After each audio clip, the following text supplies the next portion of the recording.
আসসালামু আলাইকুম viewers, ক্যামটেসিয়া video editing এর পঞ্চম পর্বে আপনাদের সকলকে স্বাগতম।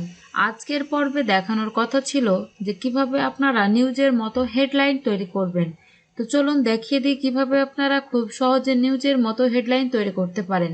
তো আগে থেকে আমি এখানে একটি টাইমলাইনে ভিডিও নিয়ে রেখেছি, জাস্ট এর উপর এখন একটি আমি নিউজের হেডলাইন তৈরি করে দেখাবো।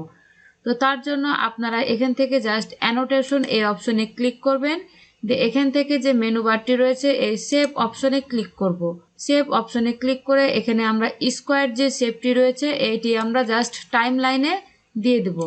দেন এখান থেকে আপনি টাইম লাইনের লেন্থটা বড় করতে পারেন, কত দূর পর্যন্ত নেবেন। আমি এই স্ক্রিন থেকে জাস্ট শেপটিকে নিচে নিয়ে এসে রাখছি। দেন এখান থেকে এটিকে আমি জাস্ট ছোট করে এবারে আমি এই ব্যাকগ্রাউন্ড বরাবর করে দিচ্ছি ড্র্যাগ করে। এখান থেকে আপনি চাইলে এটির কালার চেঞ্জ করতে পারেন, যে কোনো একটি কালার দিতে পারেন। তো আমি হোয়াইট রাখলাম। এবার আপনি আবারও এখান থেকে জাস্ট টেক্সট এই অপশনে ক্লিক করবেন, অর্থাৎ কল আউট। এখান থেকে যে নিচে টেক্সট অপশন রয়েছে এই টেক্সট অপশনটি আপনারা আবারও ড্র্যাগ করে টাইম লাইনে দিয়ে দিবেন। এবারে এখান থেকে ডিসপ্লের অপশন থেকে জাস্ট এই টেক্সটটাকে ড্র্যাগ করে এবারে আমরা শেপের ওপরে নিয়ে আসলাম। এই টেক্সটের কালারটা আমি জাস্ট ব্ল্যাক করে দিচ্ছি এবং সাইজটা ছোট করে দিচ্ছি। এবারে আমি টেক্সটের অ্যালাইনমেন্টটা জাস্ট লেফট করে দিচ্ছি। তাহলে এবারে হয়ে গেল। এবারে এখানে আপনি যে টেক্সটটা দিতে চান, অর্থাৎ আপনার হেডলাইনটা তৈরি করতে চান, সে টেক্সটটি আপনি এখানে লিখে দিবেন। আমি এখানে একটি টেক্সট লিখে দিচ্ছি। এখানে আমি একটি টেক্সট লিখলাম। আপনারা আপনাদের পছন্দ মতো একটি টেক্সট লিখবেন। এবারে এই টেক্সটটিকে আপনার যত ইচ্ছে লং করতে পারেন। আমি এবারে এই টেক্সটটিকে জাস্ট এদিকে ড্র্যাগ করে আমি এই স্ক্রিনের বাইরে করে দিচ্ছি। দেখুন এই স্ক্রিনের বাইরে করে দিচ্ছি এবং এই টেক্সটের কালার কিন্তু আপনারা এখান থেকে ড্যাশবোর্ড থেকে চেঞ্জ করতে পারবেন এবং রেগুলার সাইজ রাখবেন না বোল্ড, এটি আপনারা এখান থেকে জাস্ট করতে পারবেন। আমি বোল্ড করে দিয়েছি এবং অ্যালাইনমেন্টটা অবশ্যই লেফট রাখবেন। দিয়ে আমি এটিকে জাস্ট ড্র্যাগ করে একদম স্ক্রিনের বাইরে করে দিচ্ছি। দেখুন আমি কিন্তু স্ক্রিনের বাইরে করে দিলাম। এবারে আমি এই লেখাটিকেও এই টাইম লাইন থেকে জাস্ট বড় করে দিচ্ছি একটু। যখন লেখাটি এখান থেকে আপনার স্ক্রিন থেকে বাইরে থাকবে, এবারে আপনারা এই অ্যানিমেশন অপশনে ক্লিক করবেন। দিয়ে অ্যানিমেশন ট্যাবে ক্লিক করবেন। দিয়ে কাস্টম এই জাস্ট অপশনটি আবারও টেক্সটের ওপর জাস্ট টাইমলাইনের এখানে টেক্সটের ওপর দিবেন। এখান থেকে যে আমরা টেক্সটটিকে বাইরে করে দিয়েছি স্ক্রিন থেকে, এখানে ক্লিক করব। দিয়ে এবারে মাউসে ক্লিক করে জাস্ট ড্র্যাগ করে এবারে আমরা বাম দিকে যাব। দিয়ে একদম এই বাম দিক থেকে স্ক্রিন থেকে বের করে দেব এবং চেষ্টা করবেন যেন এই মাউসটা খুব স্মুথ ভাবে আপনারা নিয়ে যাওয়ার চেষ্টা করবেন। নড়াচড়া করলে তেমন স্মুথ হয় না, তাই আপনারা চেষ্টা করবেন যেন খুব স্মুথ ভাবে হয়। দেন এভাবে আপনারা স্ক্রিন থেকে বাইরে করে দিবেন আপনাদের টেক্সটটি। তাহলে দেখবেন আপনাদের এখানে এটি মেমোরি করে নেবে। দেন রেড হয়ে যাবে কালারটি। এবারে এখান থেকে এটিকে আপনারা টাইমলাইন থেকে বাড়িয়ে দিবেন আপনাদের এই লেন্থটি। আমি একটু বড় করে দিলাম। এভাবে আপনারা এটি বড় করে দিবেন। এবারে যদি আপনাদেরকে প্লে করে দেখায় তাহলে দেখবেন কি সুন্দরভাবে টেক্সটটা কিন্তু এই ডান দিক থেকে বাম দিকে চলে যাচ্ছে। এবং আপনারা অটো বারবার যদি হেডলাইনগুলো ব্যবহার করতে চান, সেক্ষেত্রে আপনারা এই ব্যাকগ্রাউন্ডে গ্রিন স্ক্রিন একটি সলিড কালার নিয়ে নিতে পারেন। সেক্ষেত্রে আপনাদের প্রত্যেকবার এই একটি মাত্র টেক্সট আপনারা প্রত্যেক ভিডিওতে ব্যবহার করতে পারবেন। এখানে আমি ব্যাকগ্রাউন্ডে একটি সলিড গ্রিন কালার নিয়েছিলাম। আমি এখানে একটি সলিড গ্রিন কালার নিচ্ছি, তাহলে আপনাদের খুব বুঝতে সুবিধা হবে। আমি এখান থেকে নিচের এই ভিডিওগুলো জাস্ট ডিলিট করে দিচ্ছি। তার জন্য আবারও অ্যানোটেশন অপশনে ক্লিক করব। দিয়ে সেভ অপশন দিয়ে এখান থেকে আমি এই শেপটা নিয়ে নিলাম। এই শেপটাকে জাস্ট লেয়ার থেকে একদম নিচের লেয়ারে নিয়ে চলে যাব ড্র্যাগ অনে, তাহলে এটা ব্যাকগ্রাউন্ডে হবে। এবারে এখান থেকে শেপের কালারটা আমি একটু চেঞ্জ করে দেব। আমি গ্রিন দিয়ে দিলাম। দেন এবারে এটাকে একদম ব্যাকগ্রাউন্ড বরাবর করে দিচ্ছি, আমার স্ক্রিন বরাবর করে দিচ্ছি। এবারে দেখুন এটি কিন্তু আমার এখন গ্রিন স্ক্রিন হয়ে যাবে। দেখুন এখন এটিকে আমি যদি এক্সপোর্ট করে দিই, তখন আমি যে কোনো ভিডিও বা ফটোতে এই জাস্ট হেডলাইনটি আমি ইউজ করতে পারবো। সেক্ষেত্রে আমি জাস্ট গ্রিন স্ক্রিনটি রিমুভ করে দিব, তাহলে জাস্ট এখান থেকে আমার এই হেডলাইনটি জাস্ট শো হবে। তো এইভাবে মূলত এই নিউজ হেডলাইনগুলো তৈরি করতে হয়। এইবারে আমরা দেব অডিও ইফেক্ট, অর্থাৎ অডিও কিভাবে এডিট করতে হয় এই সফটওয়্যার দিয়ে, সেটি আপনাদেরকে দেখাবো। তো এখান থেকে আপনারা এই মোর অপশনে গিলে দেখতে পাবেন। তো আমি অডিও ইফেক্ট আগে থেকেই ক্লিক করে রেখেছিলাম। অডিও ইফেক্টে আবার বেশ কয়েকটি টেমপ্লেট রয়েছে। তো তার জন্য আপনাদেরকে বোঝার সুবিধার্থে আমি এগুলো জাস্ট টাইমলাইনে যেগুলো রয়েছে সেগুলো সম্পূর্ণ আমি ডিলিট করে দিচ্ছি। এবার আমি মিডিয়া থেকে একটি অডিও ফাইল জাস্ট আমি টাইমলাইনে দিয়ে দিচ্ছি।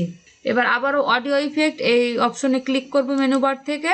দেন প্রথমেই দেখুন নয়েজ রিমুভাল, অর্থাৎ আপনি যদি কোনো অডিও রেকর্ড করেন সেই অডিওর ব্যাকগ্রাউন্ডে যদি কোনো নয়েজ থাকে সেটি রিমুভ করার জন্য জাস্ট আপনি নয়েজ রিমুভাল নিয়ে এসে টাইমলাইনে এই অডিওর ওপর জাস্ট দিয়ে দিবেন।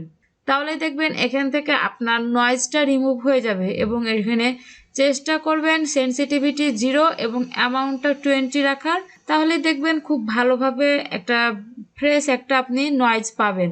এবং ফেড ইন ফেড আউট এটি কিন্তু একটি এর অডিওকে অ্যাট্রাকটিভ করার জন্য খুব বেশি গুরুত্বপূর্ণ এই দুইটি অপশন।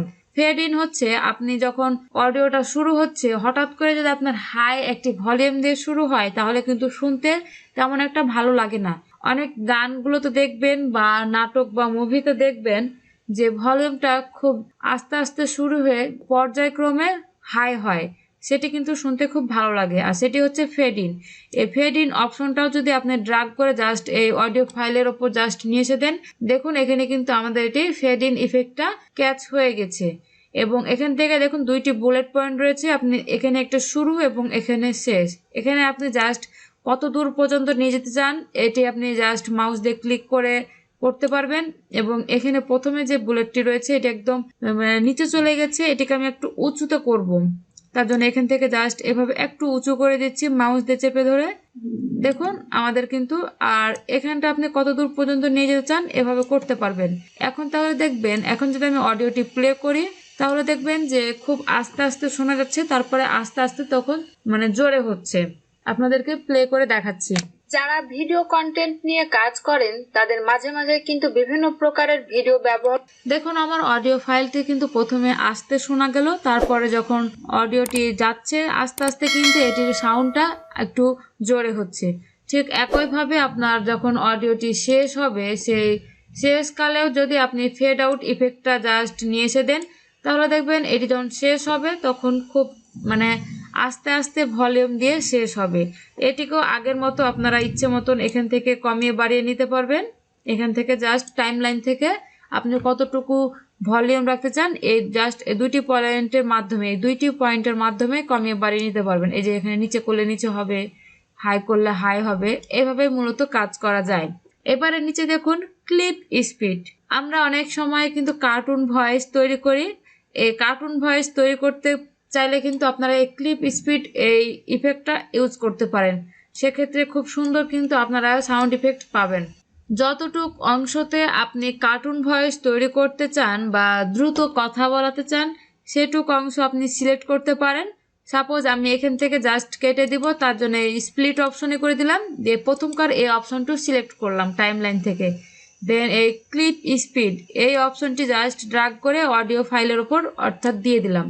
দেন এখান থেকে কিন্তু আমাদের ইফেক্টটা অ্যাড হয়ে গেছে।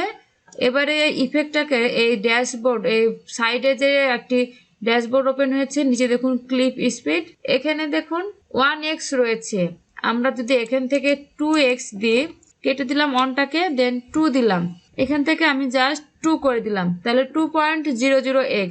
এবার আমি জাস্ট বাইরে একটি ব্যাকগ্রাউন্ডে ক্লিক করছি, দেখুন এটি কিন্তু আমার এই এতটুকু অংশ খুব দ্রুত হয়ে গেছে। এবার আপনাদেরকে প্লে করে যদি শোনাই তাহলে দেখবেন অনেকটা কিন্তু কার্টুন ভয়েসের মতো শোনাবে।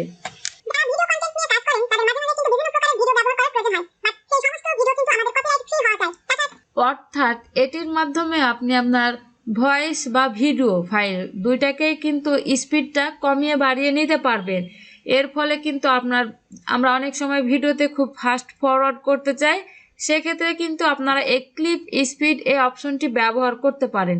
যে ভিডিওটিকে আপনারা ভিডিওর অংশটুকুও হতে পারে বা পুরো ভিডিও জুড়েও হতে পারে, আপনারা দ্রুত যদি ফাস্ট ফরওয়ার্ড করতে চান সেক্ষেত্রে সেই ভিডিও ফাইলের ওপর বা অডিও ফাইলের ওপর এই ক্লিপ স্পিড ইফেক্টটা ব্যবহার করতে পারেন। তাহলে দেখবেন খুব দ্রুত হবে এবং স্লো মোশন করতে চাইলেও কিন্তু আপনারা এখান থেকে করতে পারবেন। সেক্ষেত্রে আপনারা এটি যত আপনারা দ্রুত করবেন সেক্ষেত্রে তত আপনারা 3, 4 এভাবে দিতে পারেন। এবং যদি স্লো মোশন করতে চান সেক্ষেত্রে আপনারা এখান থেকে 0 দিবেন, 0 দিয়ে তারপরে পয়েন্ট দিয়ে এখান থেকে আপনারা কমাবেন। আমি জাস্ট এখান থেকে দিচ্ছি 8, তাহলে দেখবেন এটি কিন্তু আরো স্লো হয়ে যাবে। সেক্ষেত্রে আপনার এখানে আরো একটু জায়গা স্পেস প্রয়োজন হবে টাইম লাইন থেকে। তো আমি জাস্ট টাইম লাইন থেকে পেছনের যে অডিও ফাইলটি রয়েছে এই অডিও ফাইলটিকে জাস্ট ডিলিট করে দিচ্ছি। এবারে যদি আমি এই স্পিডটাকে আগের চাইতে কমিয়ে দিই, তার জন্য আমি আবার ওই ক্লিপ স্পিড এখান থেকে জাস্ট 0.80 করে দিব। অর্থাৎ আপনি পেছনের দিকে যত কমাবেন তত আপনার স্লো হবে, এবং সামনের দিকে যত বাড়াবেন পয়েন্টের আগে তত আপনার দ্রুত হবে। এবারে ব্যাকগ্রাউন্ডে ক্লিক করছি, দেখুন আমার কিন্তু বড় হয়ে গেছে। এবারে যদি আপনাদেরকে প্লে করে শোনাই তাহলে দেখবেন অনেকটাই কিন্তু মোটা কণ্ঠ শোনাবে, অনেকটা ছেলেদের মতো। ভিডিও ব্যবহার করার প্রয়োজন হয়, বাট সেই সমস্ত ভিডিও কিন্তু আমাদের কপিরাইট ফ্রি হওয়া চাই। দেখুন আমাদের কিন্তু এখন ভয়েসটা অনেকটা একটা ছেলে মানুষের ভয়েসের মতো শোনাচ্ছে। স্লো মোশন ভিডিও বা ফাস্ট ফরওয়ার্ড ভিডিও তৈরি করতে চাইলে এই ক্লিপ স্পিড ইফেক্টটা কিন্তু ব্যবহার করতে পারেন। আপনাদের বোঝানোর স্বার্থে আমি একটি ভিডিও জাস্ট এই টাইম লাইনে নিয়ে এসে দিচ্ছি। এখানে আমার একটা টাইম লাইনে ভিডিও দিলাম, এটিকে আমি আবারও সেই অডিও ইফেক্টে যাব, যে ক্লিপ স্পিড এই ইফেক্টটি জাস্ট টাইম লাইনের থেকে এই ভিডিওর উপর দিয়ে দিলাম। ভিডিওর উপর দেওয়ার পর আমি জাস্ট এখান থেকে ক্লিপ স্পিডটা এখন দেখুন নর্মাল যেটা রয়েছে সেটা রয়েছে। এটা এখন আপনাদেরকে যদি প্লে করে দেখাই তাহলে দেখুন এভাবে চলছে। এটিকে আমি আরো একটু স্লো মোশনে চলাবো, তার জন্য এখান থেকে জাস্ট আমি এই 1টাকে কেটে দিলাম, দিয়ে 0 করে দিলাম, দিয়ে এখান থেকে আমি জাস্ট এটিকে আরো কমিয়ে আমি 5 করে দিলাম, 50। তাহলে এখন যদি আপনাদেরকে প্লে করে দেখাই তাহলে দেখবেন যে এটি কিন্তু অনেকটাই স্লো হয়ে গেছে। দেখুন আগের মতো কিন্তু দ্রুত যাচ্ছে না। আমি যদি আরো স্লো করি তাহলে আপনারা কিন্তু খুব ভালোভাবে বুঝতে পারবেন। আমি 10 করে দিলাম, এবারে দেখুন আরো কত স্লো মোশনে যাচ্ছে। তো এইভাবে আপনারা যে কোনো ভিডিও এবং অডিও ফাইলকে খুব দ্রুত বা স্লো মোশন তৈরি করতে চাইলে আপনারা ক্লিপ স্পিড এই ইফেক্টটি ব্যবহার করতে পারবেন। আই হোপ আপনারা যদি এই টিউটোরিয়াল সিরিজের টোটাল 5টি ভিডিওই মনোযোগ সহকারে দেখেন তাহলে আপনাদের এই ক্যামটেসিয়া দিয়ে ভিডিও এডিট করতে প্রবলেম হবে না। যদি কোনো প্রবলেম হয় তাহলে অবশ্যই কমেন্ট করে জানাবেন, আপনাদের হেল্প করার চেষ্টা করব। তো আরো এরকম নিত্য নতুন ভিডিও আসবে ইনশাল্লাহ। সেই পর্যন্ত সকলে ভালো থাকুন, সুস্থ থাকুন। আল্লাহ হাফেজ।